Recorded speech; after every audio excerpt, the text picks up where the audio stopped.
그냥 여기 사연을 듣기만 했는데 저도 사연을 보내려니 무슨 말부터 시작해야 할지 모르겠네요.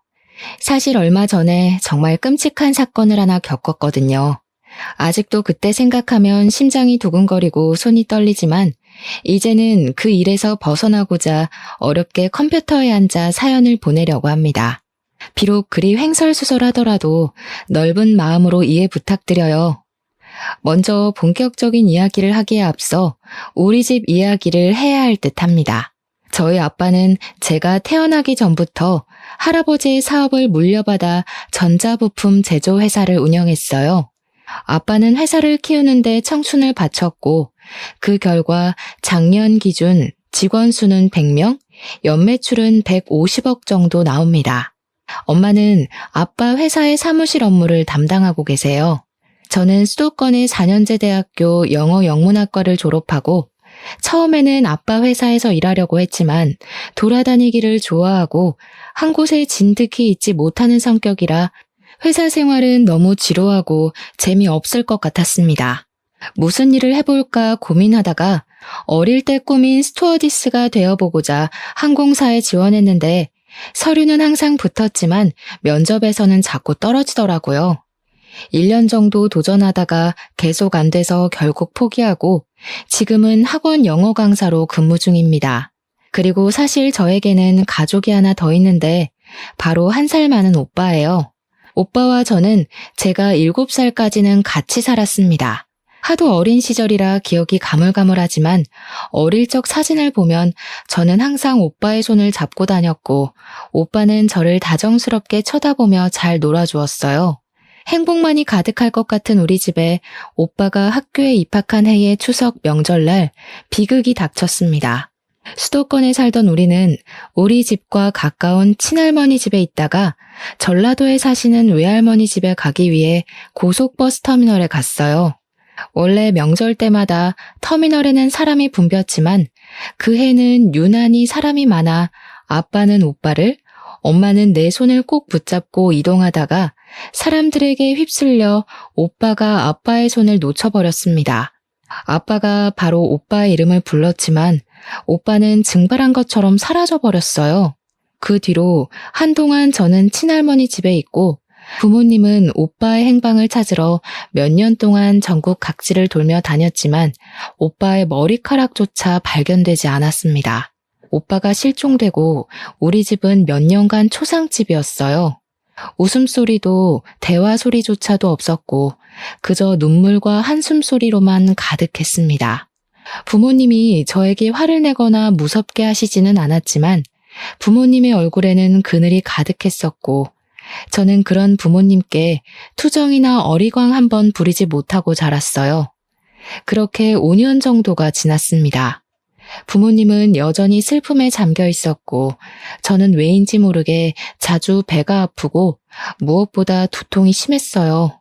동네 내과 소아과에서는 큰 이상이 없다고 했지만 저는 많이 아프고 힘들어서 친구들과 놀지도 못했습니다. 그래서 대학병원까지 가서 검사한 결과 우울증 진단이 나왔어요. 부모님은 그 결과를 듣고서는 아들도 잃고 딸까지 잃을 뻔했다면서 펑펑 우셨습니다. 그리고 그날 이후로는 부모님이 점차 달라지셨어요. 항상 무표정으로만 계시던 두 분이 제 앞에서는 항상 웃으셨고 매주 주말마다 놀이공원, 상황이 안 되면 집 앞 공원에라도 나가서 함께 시간을 보냈습니다. 여전히 부모님은 오빠를 잃은 슬픔이 크긴 했지만 적어도 제 앞에서는 이전처럼 눈물이나 한숨을 보이지 않으셨어요. 이런 부모님의 노력 끝에 저는 우울증을 극복하고 다시 밝게 살 수가 있었습니다. 물론 아직도 제 마음에는 오빠를 잃은 아픔이 있기는 했지만요. 아무튼 무사히 대학교까지 졸업하고 학원 영어 강사가 되었고 친구가 소개팅을 해줘서 남편을 만나 결혼도 했습니다. 남편은 홀어머니를 모시고 사는 외동아들이에요. 저의 시어머니는 요양원 원장님이시고 상당히 직설적으로 말하는 성격이십니다. 처음에 제가 인사를 갔을 때도 제 직업에 대해서 들어보시고는 그깟 강사가 벌면 얼마나 버냐고 하시던 분이세요. 그래도 저에게 설거지, 제사, 김장과 같은 일을 시키시지도 않았고 부당한 요구를 하시는 분은 아니시기에 크게 불편하지는 않았습니다.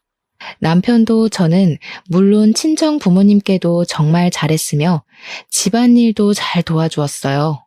결혼 후 남편과의 관계도 돈독했고 저도 강사로서 어느 정도 입지를 다지며 남부럽지 않은 신혼생활을 즐기고 있었습니다. 다만 아빠의 회사 근처에 비슷한 업종의 회사가 새로 생겨서 매출이 조금 줄어들기는 했지만 그래도 큰 타격을 입을 정도는 아니었어요. 그러던 어느 날이었습니다.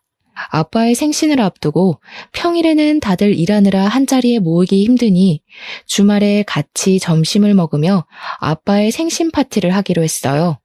그런데 미리 약속했던 날 아빠와 친한 거래처 사장님의 딸이 결혼식을 하는데 제 결혼식 때도 오셨던 사장님이시라 안 갈 수가 없다고 하셔서 어쩔 수 없이 점심 약속을 저녁으로 미뤘습니다.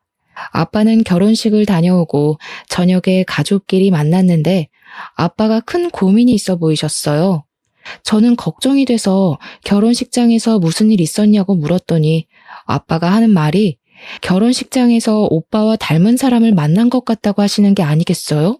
저와 엄마는 깜짝 놀라 무슨 소리냐고 한번 자세히 좀 말해달라고 했습니다.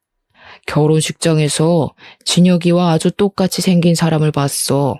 대충 겉으로 봤을 때는 지금 진혁이의 나이인 30대 초반에서 중반 정도 되어 보이고 내 젊을 때랑 아주 똑같이 생겼었어. 오늘 나와 같이 간 회사 사장님이 그 젊은 친구가 나랑 너무 닮아서 그런데 혹시 아는 사이냐고 물어볼 정도였다니까. 그럼 한번 가서 나이와 이름을 물어보지 그러셨어요. 나도 그러고 싶었지. 그런데 예식장에는 사람이 너무 많아서 정신이 하나도 없더라고. 그래서 피로 현장에서 찾아봤는데 그냥 갔는지 안 보였어. 나중에 거래처 사장한테 아는 사람이냐고 한번 물어봐야겠어. 아이고, 내 정신 좀 보게. 오늘 내 생일 축하해 주려고 왔는데 김서방 앞에서 이런 이야기나 하고 말이야. 내가 미안하네. 아닙니다, 장인어른. 생신날 잃어버린 아들을 찾게 된다면 더할 나위 없이 좋은 최고의 선물이죠. 정말 그분이 우리 다은이의 친오빠였으면 좋겠어요. 그럼 저도 형님이 생기고 너무 좋을 것 같아요. 아빠는 남편의 말에 정말 그랬으면 좋겠다고 하며 이해해줘서 고맙다고 말씀하셨습니다. 그리고 아빠의 생신인 월요일이 되었어요. 저는 점심시간쯤에 아빠에게 생신 축하드린다고 전화를 드렸습니다. 그런데 아빠의 목소리가 떨리고 좋지 않았어요. 무슨 일이 있나 싶어 어디 편찮으시냐고 물었더니 아빠가 지금 너무 놀랄 일이 있어서 그런다고 하며 이따가 퇴근길에 밤늦게라도 잠시 집에 오라고 하셨습니다. 제 근무 시간이 오후 2시에서 밤 10시까지이고 정리하고 뭐하고 하면 밤 11시에나 퇴근할 수 있어요. 그래서 밤 11시에 집에 가도 괜찮냐고 했더니 상관없다고 하시며 오늘 꼭 잠깐만 집에 들러달라고 하시고는 전화를 끊으셨습니다. 아빠의 목소리를 들으니 무슨 안 좋은 일이 있나 싶어 걱정되어 엄마에게도 전화했는데 엄마는 전화를 받지 않았어요. 그날은 부모님 걱정에 어떻게 하루 강의를 마쳤는지 모르겠습니다. 어찌어찌 수업을 마치고 강의를 마치자마자 원장 선생님께 양해를 구하고 바로 집으로 달려갔어요. 집에 갔더니 부모님은 눈물을 흘리셨는지 눈이 벌겋고 팅팅 부어 있었고 그 모습을 본 저는 깜짝 놀랐습니다. 다은아, 놀라지 마. 진혁이를 찾은 것 같아. 너의 오빠 찾았다고. 아빠의 말에 저는 심장이 쿵 내려앉는 것 같았습니다. 너무 기쁘기도 하고 이게 도대체 무슨 상황인가 싶어 일단 차근차근 말해달라고 했어요. 아빠는 거래처 사장님 딸의 결혼식장에서 본 젊은 사람이 오빠라는 확신이 들었다고 합니다. 그래서 오늘 출근하자마자 거래처 사장님께 전화해서 사실 어릴 때 잃은 아들이 있는데 하객으로 온 한 젊은 친구가 아빠의 젊은 시절과 너무 닮아서 혹시나 해서 물어본다고 했어요. 그 말을 들은 순간 거래처 사장님은 누구를 찾으려는지 알 것 같다고 하며 오빠의 현재 직장을 알려주었다고 합니다. 알고 보니 오빠는 아빠 회사 근처에 새로 생긴 비슷한 업종의 회사 개발팀 팀장이었어요. 거래처 사장님이 오빠가 다니는 회사 사장님의 번호를 알려주셔서 아빠가 바로 사장님께 전화했고 오빠를 닮은 젊은 사람의 나이와 이름을 알 수 있는데 나이는 현재 오빠의 나이와 같은 35살이고 이름은 오빠의 이름과 같은 이진혁이었습니다. 이 사실을 안 것이 점심시간 즈음이었고 점심시간이 지난 후 아빠는 바로 그 회사로 달려가 봤지만 아쉽게도 오빠는 지금 다른 지방으로 출장 중이라 볼 수 없었어요.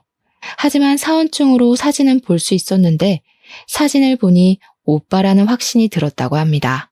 아빠는 회사 사장님으로부터 어떻게 오빠가 이 회사 직원으로 있을 수 있는지 그 이야기를 듣게 되었어요. 사장님은 지금 회사를 차리기 전에 다른 회사에서 부장으로 있었고 오빠는 신입사원이었습니다. 그 당시 오빠는 배우려는 열정도 가득하고 항상 열심히 하려고 해서 당시 부장이었던 사장님 눈에는 참 인상 깊었다고 해요. 그 뒤로 종종 같이 저녁을 먹으며 살아온 이야기를 했는데 오빠는 보육원에서 살다가 성인이 되어 자립금을 받고 시설에서 나와 직업 전문학교에서 이쪽 일을 배웠다고 했습니다. 사장님은 힘들게 살아온 오빠가 안쓰러워 더 잘 챙겨주고 기술을 하나라도 더 알려주려고 했다고 해요.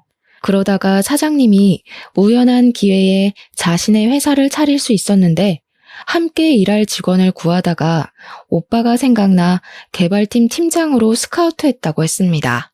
이 말을 들은 아빠는 눈물을 흘렸고 사장님은 오빠의 연락처를 알려주며 한번 연락해서 만나보라고 했다고 해요.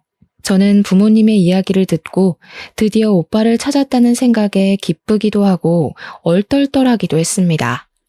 집에 가서 남편에게 오빠를 찾았다고 이야기하니 남편도 어떻게 이런 우연이 있냐고 하며 매우 잘 됐다고 했어요. 그리고 그 주 주말, 오빠와 우리 가족이 드디어 한자리에 만났습니다.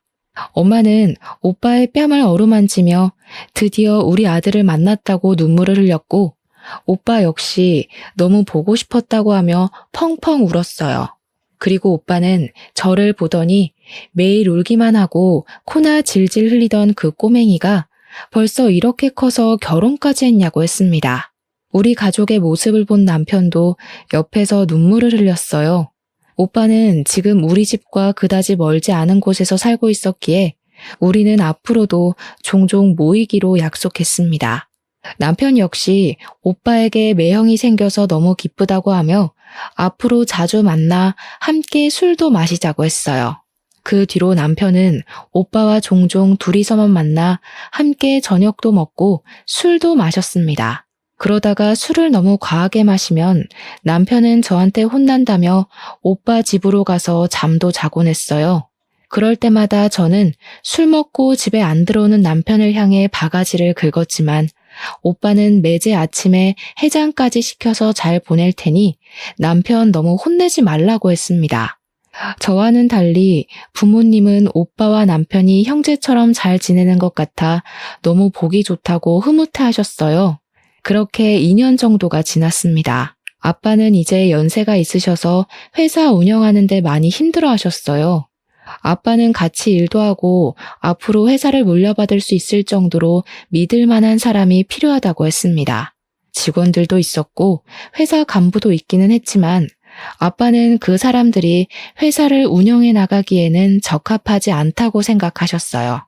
그래서 아빠는 오빠가 아빠의 회사로 오기 바랐지만 오빠는 지금 있는 회사의 사장님께 죄송해서 이직하기 어렵다고 했습니다. 이 모든 상황을 들은 남편은 장인어른의 건강이 걱정된다며 회사에 들어가서 일을 도와드리고 싶다고 했어요. 그런데 남편은 전공이 전혀 다른 쪽이고 아빠 회사는 아무래도 기계를 직접 조작하고 다뤄야 하는 일이라 처음부터 하나하나 배워야만 했습니다. 저는 남편에게 아빠 회사로 들어가면 하나부터 열까지 다 배워야만 하는 상황이라 힘들 수도 있다고 했지만 남편은 솔직히 지금 다니는 회사에는 희망이 없어 보인다며 아빠의 회사로 들어가서 기술을 배우고 싶다고 했어요. 아빠도 남편에게 회사로 들어오면 힘들 것이라고 했지만 남편은 생각이 아주 확고했고 결국 남편은 아빠의 회사에 입사하게 되었습니다. 남편은 정말 열심히 했어요. 거의 매일 자정까지 일하며 기계 조작하는 것을 배웠고 주말에도 회사에 갔습니다. 저는 너무 힘들게 일하는 남편이 안쓰러워 몸도 생각해가며 일하라고 했지만 남편은 지금 빨리 일을 배워야 한다며 그 누구보다 열심히 했어요. 그러나 회사 사람들은 남편을 인정해주지 않았습니다. 일부러 남편 앞에서는 전문 용어를 써서 남편이 하나도 못 알아듣게 하고 회사 내의 중요한 일도 남편에게 말해주지 않는다고 해요. 남편은 그 사람들에게 인정받으려면 빨리 일을 배워야 한다고 하며 이 악물고 정말 열심히 일했습니다. 아빠도 그런 남편의 모습을 아주 좋게 보셨고 아직은 남편이 회사에서 일을 맡아서 할 정도는 아니지만 조금 더 있으면 회사에 큰 도움이 될 수 있을 것 같다며 칭찬을 하셨어요. 그러다가 명절이 왔습니다. 원래 시댁이 우리 집에서 1시간 거리라서 한 달에 한 번꼴로 시댁에 갔었는데 남편이 아빠 회사로 들어가고 나서는 거의 넉 달 만에 시댁에 간 상황이었어요. 시어머니는 오랜만에 본 남편을 보며 한숨을 푹 쉬셨습니다.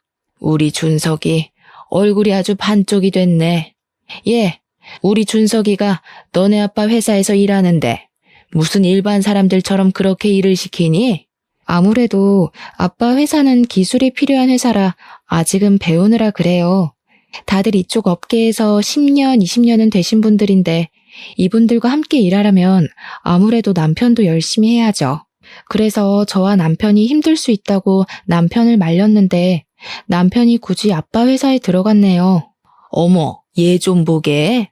얘, 아무리 그래도 준석이가 사장님의 사위인데 그냥 한 자리 하나 주면 안 되니? 누가 들으면 무슨 너네 아빠 회사가 대기업인 줄 알겠다. 그래봤자 동네 구멍가게 수준인 가게인데 뭘 그리 따지고 드니? 그냥 빨리 딸인 네가 너네 아빠한테 우리 아들한테 부장이나 차장 같은 자리 하나 주라고 말해봐. 그래야 빨리 우리 아들도 사장도 하고 하지 않겠어? 너도 기왕이면 사장 와이프면 좋잖아. 우리 아들 그래도 수도권에 4년제 대학도 나오고 이전 회사에서 그래도 인정받으면서 살던 애인데 너무 고생해서 안쓰럽다. 어머니, 지금 어찌어찌해서 남편이 관리직에 앉았다고 해도 기술에 대해서 전혀 모른다면 분명히 사람들에게 무시당할 거예요. 그런 것 때문에 아빠도 남편에게 쉽게 관리직 자리를 못 주시는 거고요. 참 네가 융통성 없는 게 네 아빠 닮아서 그런가 보다. 아휴, 내가 말을 말아야지. 우리 준석이만 고생이네. 시어머니는 살 빠진 남편의 모습에 크게 안타까워했습니다. 시어머니의 말이 좋게 들리지는 않았지만 남편이 아빠 회사 다니며 고생을 해서 살이 빠진 것이 사실이기에 별다른 할 말이 없었어요. 그냥 남편이 건강을 잃지 않도록 잘 내조하겠다고 말했습니다.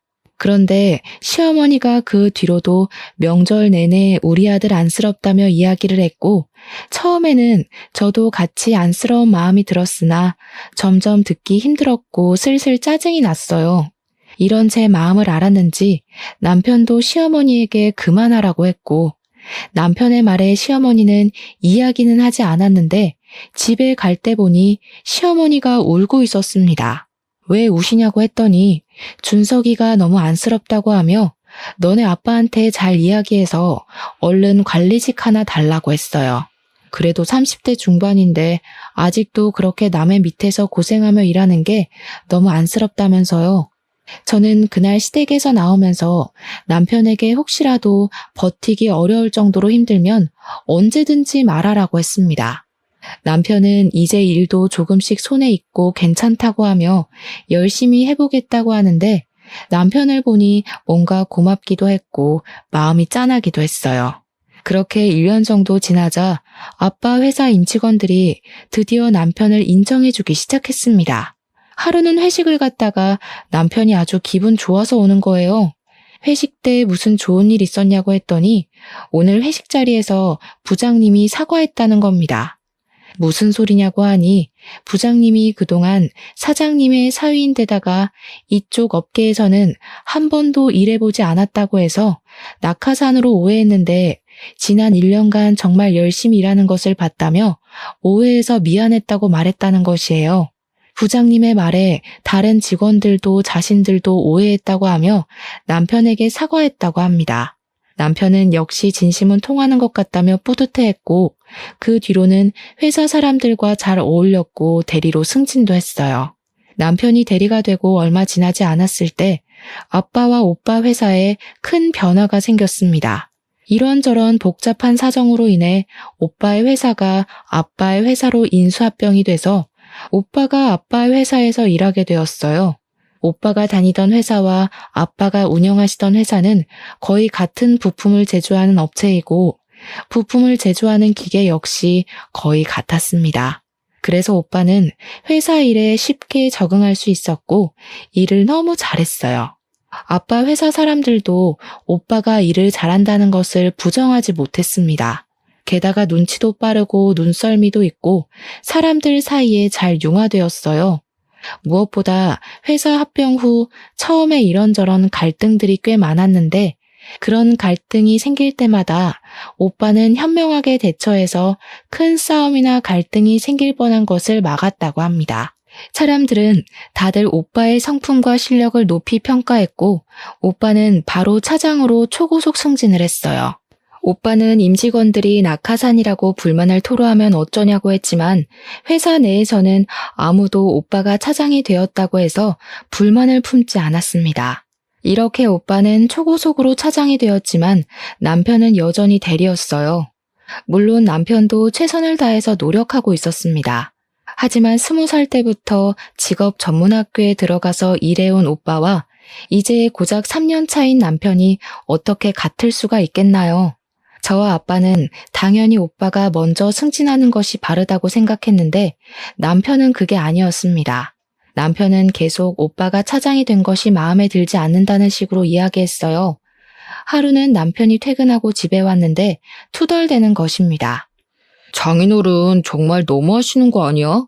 아무리 형님이 이쪽 업계에서 일했다고는 하지만 그래도 어떻게 차장까지 바로 승진시킬 수가 있어? 장인어른도 그러고 회사 사람들도 다들 형님한테 홀라당 홀려서는 보니까 기계 조작하는 것도 나랑 별반 다른 것도 없더구만. 어떻게 형님은 바로 차장이고 나는 아직도 대리 나부랭이냐고. 나도 이렇게 노력하고 있는데 말이야. 과장이라도 시켜줘야 하는 거 아니야? 나도 아빠한테 대충 회사 상황은 들었는데 솔직히 여보가 열심히 했던 것은 인정하지만 오빠는 지금 이 업계에서 20살 때부터 일해왔던 반면에 여보는 이제 고작 3년이야. 이런 상황에서 여보가 오빠보다 더 인정받기를 원한다는 것은 욕심 아닐까? 그리고 오빠가 차장이 된 것에 대해 불만을 가지는 직원도 아무도 없다면서 왜 여보만 그렇게 불만이야?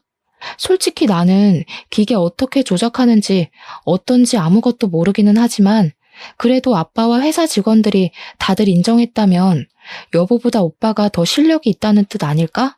말을 말자 말을 마라.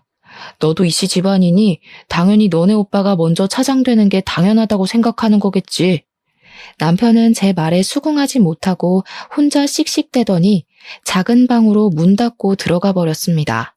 그 뒤로 남편은 나오지 않았고 저는 남편이 이 정도까지 화를 내는 것이 이해가지 않았어요.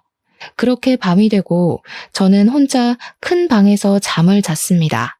잠을 자다가 새벽에 목이 말라 거실로 나왔는데 남편이 누군가와 통화 중이었어요. 저는 이 새벽에 누구와 통화 중인가 싶어서 몰래 엿들었는데 대충 대화 내용을 들어보니 시어머니와 통화를 하고 있었습니다. 남편은 시어머니에게 우리 아빠의 회사를 물려받아 사장 자리에 한번 앉아볼 생각으로 왔는데 갑자기 형님 그러니까 우리 오빠가 등장하는 바람에 일이 다 틀어졌다고 말을 했어요. 그러면서 우리 오빠가 나타나지만 않았어도 자신이 승승장구해서 사장까지 됐을 텐데 이렇게 찬밥 신세가 된 것이 억울하다며 오빠가 콱 죽었으면 좋겠다고까지 말했습니다.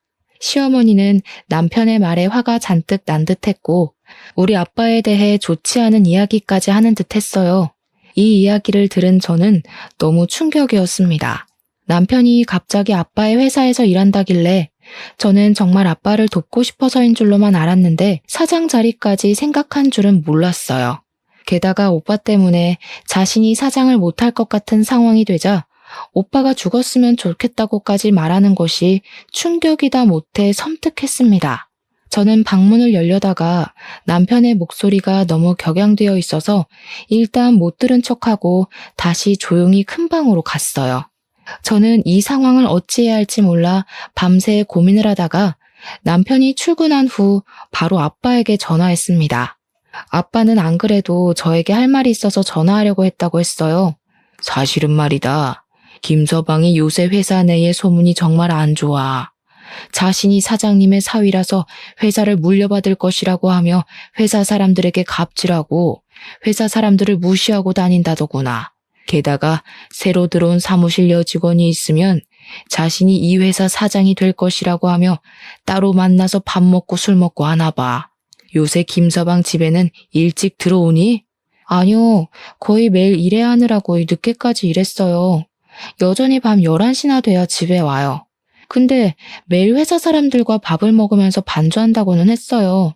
그래서 저는 일하고 밥을 먹으면서 간단히 한잔하고 오는 줄 알았어요. 야근은 무슨 매일 칼퇴근하고 있어. 아마 사무실 여직원이랑 같이 밥 먹는 것 같아.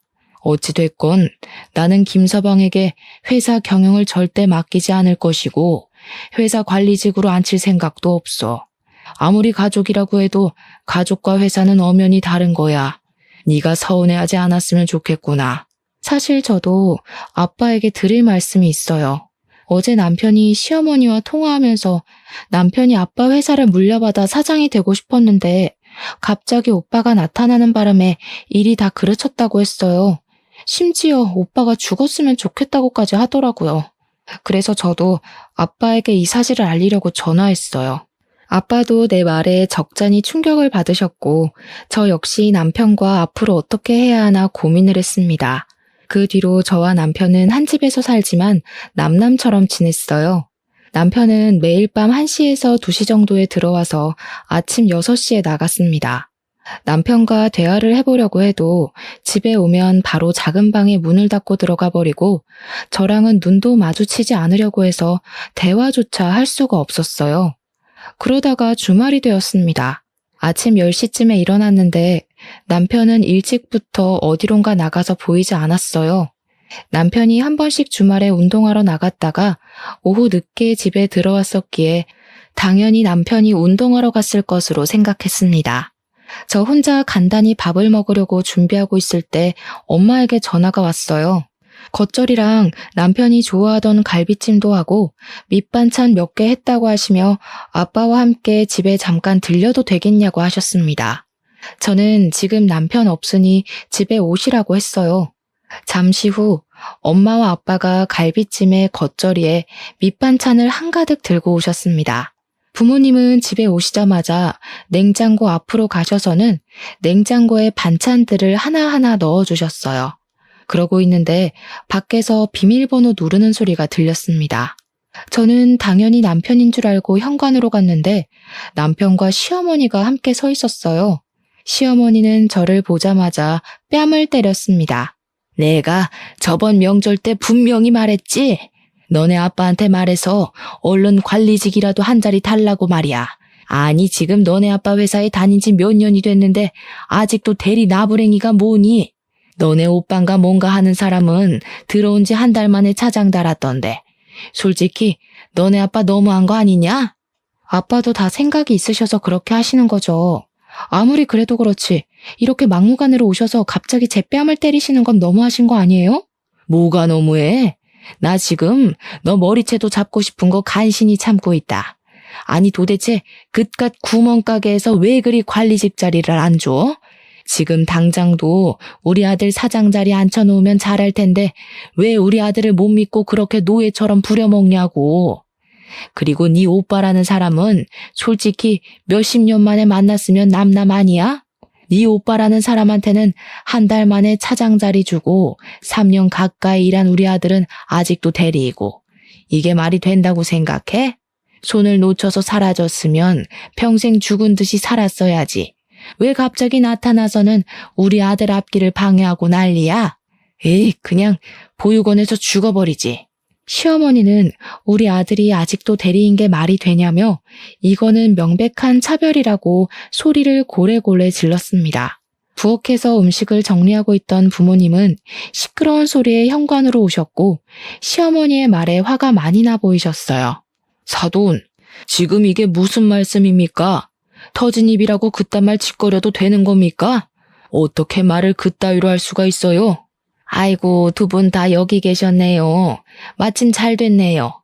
우리 어디 한번 솔직히 까놓고 하나하나 따져봅시다. 아니 도대체 준석이가 뭐가 그리 부족합니까? 네? 3년 동안 그렇게 그쪽 회사에서 죽어라 일했는데 사장 자리는 못 내줄 망정 아직도 대리냐고요. 아직 기술이 많이 부족하니까요. 저희 회사 관리직에 계시는 분들 전부 다 최소 10년은 이쪽 업계에서 일한 사람들입니다. 그런 사람들을 제치고 고작 3년밖에 일하지 않은 김서방에게 관리직을 어떻게 내어준단 말입니까? 그게 말이나 돼요? 그럼 그쪽 아들은요? 아니, 잃어버리면 남남이지 왜 갑자기 나타나서는 우리 아들보다 더 높은 차장이 된답니까? 이게 바로 낙하산이지 뭐예요? 우리 아들은 20살부터 이미 이쪽 업계에서 일해왔어요. 우리 회사에서 일하지는 않았지만 이미 동종업계에서 인정받고 있었다고요. 그래서 회사 사람들의 인정을 받고 차장 자리까지 갈 수 있었던 거예요. 그리고 저도 다은이도 당신 아들이 우리 회사에서 일하길 바란 적 없습니다. 김서방이 우리 회사에서 일한다고 했을 때 둘 다 말렸어요. 그래도 굳이 우리 회사에 들어와서 일하겠다고 고집 부린 건 김서방입니다. 저는 한 번도 김서방에게 우리 회사 사장 자리 내준다는 말을 한 적 없고 조금만 잘하면 관리직 주겠다는 말도 한 적이 없습니다. 그런데 갑자기 오셔서 이런 식으로 화내고 우리 딸 뺨을 때리고 협박까지 하시는 건 정말 너무 어이없고 황당하네요. 아무리 그래도 사람이 염치가 있고 융통성이 있어야지. 아니 어떻게 자기 사위가 자기 회사에 들어왔는데 잘했다고 빨리 관리직은 못 내줄 망정. 어떻게 3년 동안 그렇게 노예처럼 부려먹을 수가 있어? 이렇게 앞뒤가 꽉 막혀서야. 듣자 하니까 너무하시네요. 그럼 뭐 낙하산이라고 소문내면서 아무것도 모르는 사람을 사원에서 차장으로 초고속 승진이라도 시켜야 한다는 말입니까? 우리 아들이 뭘 몰라요, 뭘? 우리 아들 그래도 수도권 4년제 대학 나온 인재야. 인재라고. 진짜 이 집구석은 말이 안 통하네. 준석아, 가자. 너 이딴 집구석이랑 이제 영 끊고 이혼해. 너도 이제 이 집구석 싫지? 네. 저도 사위한테 사장 자리 하나 안 내주는 장인어른의 사위 노릇 할 생각 없네요. 엄마 말씀대로 우리 이혼하겠습니다. 잘 됐네. 나도 너의 새까만 속내 알고 어떻게 해야 하나 고민했었는데 우리 갈라서자. 이혼하자고. 이혼하자는 내 말에 남편은 시어머니를 모시고 집에서 나갔습니다. 저와 부모님은 한참 동안 우리는 말을 잇지 못하다가 어렵게 엄마가 진짜 이혼해도 괜찮겠냐고 물었어요. 저는 엄마에게 지금 아이도 없고 검은 속내가 가득한 사람인데 어떻게 같이 살겠냐고 했습니다. 부모님은 알겠다고 하시며 일단 내일은 주말이고 하니 부모님 집에서 같이 있자고 했어요. 저는 부모님이 챙겨주신 반찬들을 다시 챙기고 제 짐들을 챙겨서 친정으로 갔습니다. 친정에서 같이 저녁을 먹고 밤 11시쯤에 잠을 자려는데 엄마의 핸드폰이 울렸어요. 보니까 전화를 건 사람이 오빠였는데 엄마는 이내 표정이 아주 심각해지셨습니다. 왜 그러시냐고 물어보니 다세대 주택 1층인 오빠의 집에 불이 났다는 것이에요. 다행히 화재 당시 오빠는 잠깐 지인을 만나러 나간 상태여서 다치지는 않았고 다른 집에 사시는 분들도 바로 다 대피해서 인명피해는 없었습니다. 불은 이웃의 신고로 10분 만에 바로 꺼지기는 했지만 오빠가 살던 집 내부가 다 타버렸어요. 일단 오빠는 바로 부모님 집으로 왔고 저는 오빠에게 어쩌다 불이 난 것인지 물어보았습니다. 오빠의 말로는 지인을 만나고 집에 오는데 집 근처에서 남편을 본 것 같다고 했어요.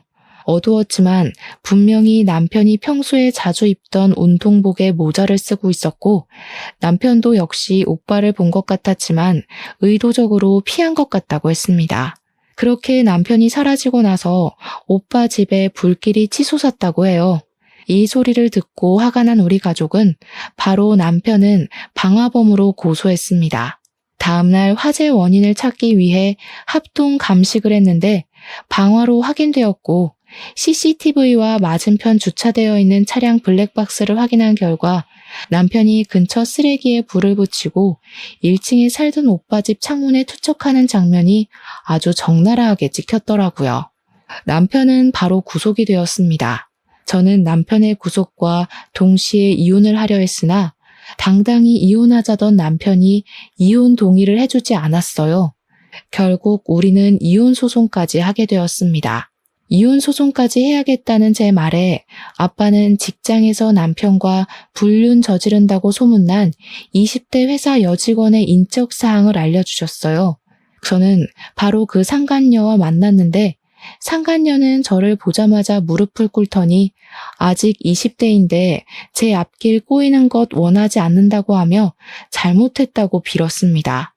그러면서 사실 유부남인 것을 알고 만날 생각이 없었는데 너무 치근대서 한두 번 만난 게 서너 번 됐다고 했어요. 만나면서도 이게 아니란 것은 알았는데 사장님의 사위라고도 하고 또 이혼할 것이라고도 하니 정말 그런 줄로만 알았다고 했습니다. 그러면서 원하시면 부모님이 계시는 지방에 내려가서 조용히 살 테니 제발 한 번만 용서해달라고 했어요. 저는 정말 상간녀 소송까지 할 마음으로 왔는데 상간녀의 이야기를 들어보니 상간녀도 그놈한테 속았다는 생각이 들었습니다. 그래서 상간녀 소송은 하지 않는 대신 남편이 불륜 피웠다는 모든 사실을 자백받고 증거까지 다 받았어요. 그리고 저는 이 모든 것들을 다 증거 자료로 제출해서 이혼 소송을 진행했습니다. 그냥 깔끔하게 이혼을 하면 될 일을 위자료까지 물어주게 생기자 시어머니가 저에게 전화했어요. 제가 전화를 받지 않자 시어머니는 계속 저에게 전화했고 그래도 끝까지 제가 받지 않자 친정집까지 찾아왔습니다. 저와 엄마는 집 안으로 들일 생각이 없었지만 잠깐 열린 틈을 타서 무작정 시어머니가 집 안으로 들어왔어요. 내가 우리 준석이가 너무 고생하는 것 같아서 나도 모르게 욱해서 그때 이혼하라고 했었어. 하지만 내 진심은 아니었다. 정말이야. 우리 준석이가 방화를 저지른 것은 잘못이지만 이혼만큼은 안 하면 안 되겠니? 이제 나도 준석이도 자리 욕심 안 부리고 조용히 살게. 그러니까 네가 너네 아빠 아니지. 바깥 사돈 좀 잘 설득해서 이혼하지 말고 죗값 받고 나오면 다시 그 회사에서 일하게 해주면 안 될까? 어머니가 먼저 이혼하라고 해놓고서는 지금 그게 무슨 소리세요? 그리고 어릴 때 잃어버리고 몇십 년 만에 찾은 우리 오빠한테 죽었으면 좋겠다느니 그런 막말을 하셔놓고 어떻게 용서를 바라시나요? 남편이 아빠 회사 여직원과 불륜까지 저질렀다는 거 알고 계시죠? 그런데도 제가 이 모든 것을 다 용서하고 옥바라지까지 해가며 같이 살라고요? 저는 절대 못합니다. 이혼 소송까지 해서 위자료까지 받을 거예요. 아시겠어요? 너 정말 너무하는구나. 그래도 이 어른이 이렇게 사과하러 왔는데 그냥 좀 넘어가주면 안 되냐? 정말 융통성은 1도 없는 집구석이라니까. 뭘 잘했다고 사과를 받아줘요? 당신 때문에 어렵게 찾은 우리 아들이 죽을 뻔했는데 당신 같으면 용서가 되겠어요? 참나, 우리는 법대로 할 테니까 그만 여기서 설치고 나가요. 꼴도 보기 싫으니까. 난 안 나가. 당신들이 이혼 소송 취하해 줄 때까지 안 나간다고. 시어머니는 정말 우리 집에서 안 나갈 기세로 대자로 누워 시위했습니다. 엄마는 시어머니를 내쫓으려다가 힘에서 밀리자 어쩔 수 없이 경찰을 불렀고 시어머니는 결국 경찰들의 손에 끌려 나갔어요. 저와 엄마는 이렇게나 끝까지 막말하고 뻔뻔한 시어머니를 가만히 둘 수가 없었습니다. 생각해보니까 옛날에 시어머니 요양원에 몇 번 갔다가 얼핏 봤는데 주방 직원분들이 위생모나 앞치마를 착용 안 하고 주방 상태도 엉망이었던 것이 생각났어요. 그래서 식품위생법 위반으로 시어머니의 요양원을 신고해버렸고 그 결과 영업정지 2개월 처분을 받았습니다. 안전모 앞치마 미착용은 당연하고 썩은 과일들을 값싸게 떼어와서 면역력이 취약한 노인들에게 급식으로 먹였던 것이 다 탄로났어요. 영업정지 처분을 받은 시어머니는 바로 저에게 전화해서 쌍욕을 했고 저는 시어머니의 찰진 욕소리를 그대로 녹음해서 시어머니의 지역 신문에 투고했습니다. 그러자 그곳에 부모님을 요양시킨 보호자들이 난리가 났고 요양원 직원들도 시어머니의 막말에 도저히 일을 못하겠다며 전부 퇴사해버렸어요. 그 결과 요즘 같은 고령화 시대에 보기 드물게 요양원이 폐원했답니다.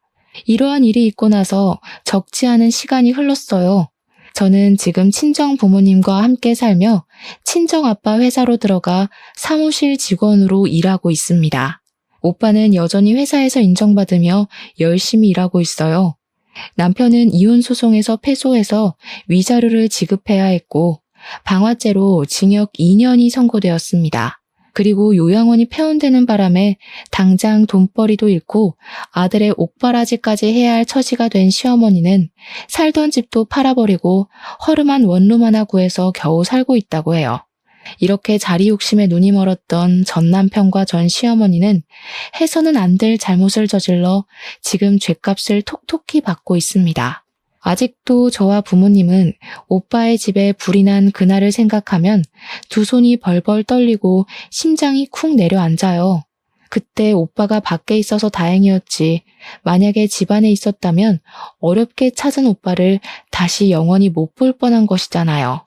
부모님이 몇십 년 만에 오빠를 찾고 나서 기쁨의 눈물을 흘린 것을 옆에서 봤음에도 이런 일을 벌인 전 남편을 저는 평생 원망하고 증오하며 살 것 같습니다.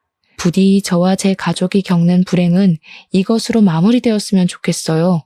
실종, 방화라는 엄청난 사건을 겪었으니 이제는 우리 가족에게 꽃길만 펼쳐지길 바라며 저의 사연을 마칩니다. 감사합니다.